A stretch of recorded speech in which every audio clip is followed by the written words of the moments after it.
transportation, and that's so important for our state. The Secretary of Commerce, in fact, says that infrastructure plan could create thousands of jobs. It is time now for a first check of your forecast. Jenna Petracci in with a look at that. Jenna?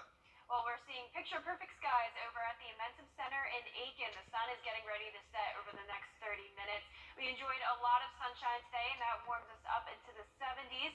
We're now dropping into the low 70s, 72 at Bushfield and Daniel Field, 69 over at Aiken Regional. And for our current wind speeds, we do have a southerly wind, 5 miles per hour in Millen and Waynesboro, 6 in Augusta, 7 in Aiken, 4 in Edgefield. And for satellite and radar, we're seeing clear skies across the entire CSRA.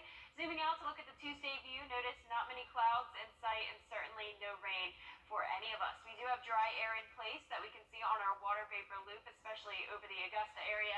So we'll be staying dry tonight with clear skies. Also, still staying in those mid-60s until 7 p.m. Then we'll be cooling down into the 50s, but overall, those temperatures are on the rise. So no worries about any frost tonight. We will be having some rising temperatures for the next couple of days, continued dry weather, and also a cool down by the weekend. And it looks like there's a possibility of a few showers next week, but overall, several more days of dry weather. Back to you guys.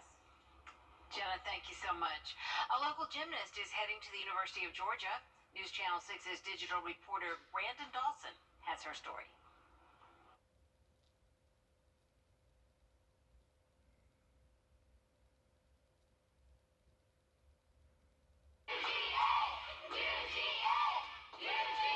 Friends and family gathered to celebrate one of their own committing to the University of Georgia to compete in gymnastics. I'm overwhelmed with excitement, and I can't wait to be in Athens competing for the Gym Dogs next year. We're just super proud of her and excited. We're both huge Georgia fans, bleed red and black, and probably hit this past weekend when we were up there for her official visit when it really kind of hit. So the shock value wore off, but today's more about just having fun and enjoying the process. Sydney trained here locally at CNC Gymnastics and has been with the group for about 7 years. She hopes to be an inspiration to kids who want to follow in her footsteps. She is such a role model to all these kids, so the fact that we will have our very own Georgia Gym Dog will be so exciting for our gym and just amazing for the little girls to look up to and, hopefully feel like they can one day achieve that goal as well. While Sydney is ready for the next step in her life, the road getting here wasn't always easy. She's had quite a few injuries over the years, and she's such a determined little girl, and she has really fought her way to come back after each injury, and she always had her eyes on the prize, and that was to be a gym dog one day, and here she is. I had some broken bones, been beaten up by all the equipment, but it's really made me who I am today and the gymnast that I am today, and so I am thankful for it. Sydney definitely has a bright future ahead of her, but she never forgets where she came from. I'm so thankful for my teammates, my coaches, and my parents for supporting me and just keeping me going through all of the years of my gymnastics. She works hard in the gym. She is a fierce competitor. She really strives to achieve excellence, and I think that any little girl would look up to that. Brandon Dawson, WJBF News Channel 6. Well, these days, businesses all over the CSRA are hiring, and soon Augusta will have even more jobs. A brand new $340 million state-of-the-art recycling and smelting facility will be built at Augusta Corporate Park. About 125 jobs come with it thanks to the investment by German company Arubis. Augusta leaders and investors, in fact, sealed the deal in Hamburg, Germany just last week. We talked to the city's Economic Development Authority chairman. He recently got back in town and says the average pay at that plant's going to be $25 an hour. It is advanced manufacturing requires that they have the type of people that Augusta's workforce can support. We are a hotbed as it relates to companies locating here because we have a great workforce. The plan is to start recycling copper and other metals at the new plant in 2024. They're going to start hiring next summer.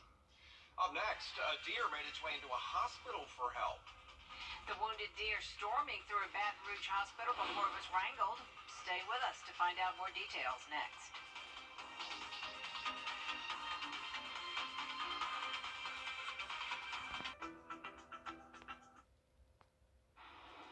Today was the first First day back in class for students in Jenkins County after threats last week forced school to be canceled. News Channel 6's Mary Calkins checked in with parents on their concerns of the return. Class is back in session at Jenkins County Schools during an ongoing GBI investigation into who sent threatening emails to students and teachers that led to a school closure for nearly a week.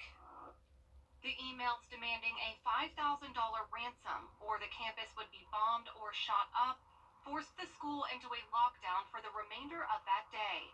Monday, faculty and staff had a safety training day before students returned Tuesday morning.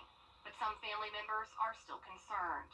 I feel like they should have waited a little bit longer because I don't feel like it's safe. But one woman whose grandchildren were in class today says she feels the school is taking all the precautions they can. Superintendent Tara Cooper released a safety plan, including a law enforcement sweep of campus each morning, metal detectors at each entrance, no book bags allowed, locking the doors, and police presence during drop-off and pickup. And that safety plan helps some find a little ease. I just feel like they should have security for the school, being that this done happened. It might be better with security being to the door, just to make sure the safety is actually safe. The school system is working closely with the Jenkins County Sheriff's Office and the Georgia Bureau of Investigation. GBI Special Agent Krista Marco tells News Channel 6 GBI is working to identify the perpetrators and the investigation is active and ongoing. Superintendent Cooper says in the meantime, the school will be safer than it has ever been, and families are looking forward to the arrest of whoever is behind this. I feel better knowing that they caught the person that did it, because I feel like it's more safe. In Jenkins County, Mary Calkins, WJBF, News Channel 6. It is all quiet at a Louisiana hospital today, but things were chaotic for